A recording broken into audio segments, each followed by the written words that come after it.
Bienvenue dans notre émission Levez vos yeux en haut. Aujourd'hui, le titre de la méditation est L'ordonnance du divin médecin. Je suis le pain vivant qui est descendu du ciel.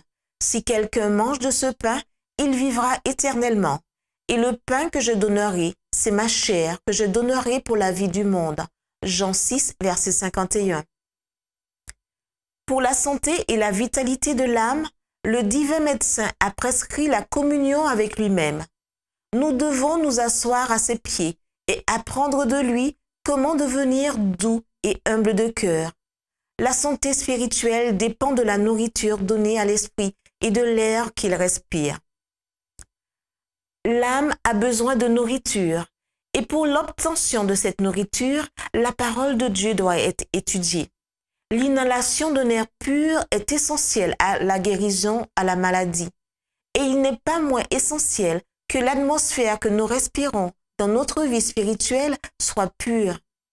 Ceci est indispensable à une croissance salutaire dans la grâce. Respirez l'atmosphère transparente qui suscite des pensées pures et des paroles nobles. Choisissez la société des chrétiens. Le chrétien ne jouira pas de la santé spirituelle à moins qu'il ne surveille ses fréquentations.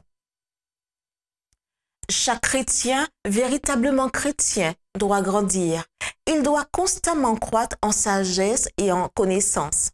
Jour après jour, il doit se rapprocher de la stature parfaite d'un homme en Christ Jésus. Afin de suivre le Maître, il doit grandir.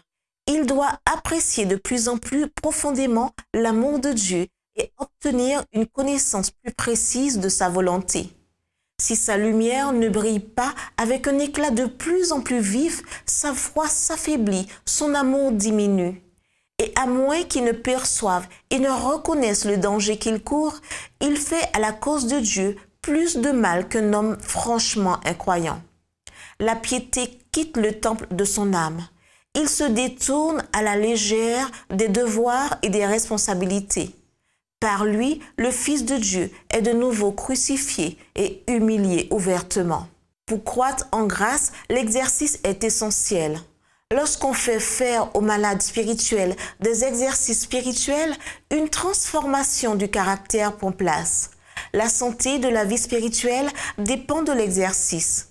Mais la spiritualité ne peut s'épanouir tant que le cœur est rempli des ulcères purulents de l'égoïsme. L'âme doit être lavée, raffinée, purifiée par la grâce de Dieu. L'artère de communication entre la terre et le ciel doit être gardée libre de toute obstruction, afin que l'âme puisse recevoir du Christ une réserve d'eau vive. Et chaque muscle, chaque nerf spirituel doit être utilisé. Dieu nous a donné de nombreuses occasions de travailler pour lui.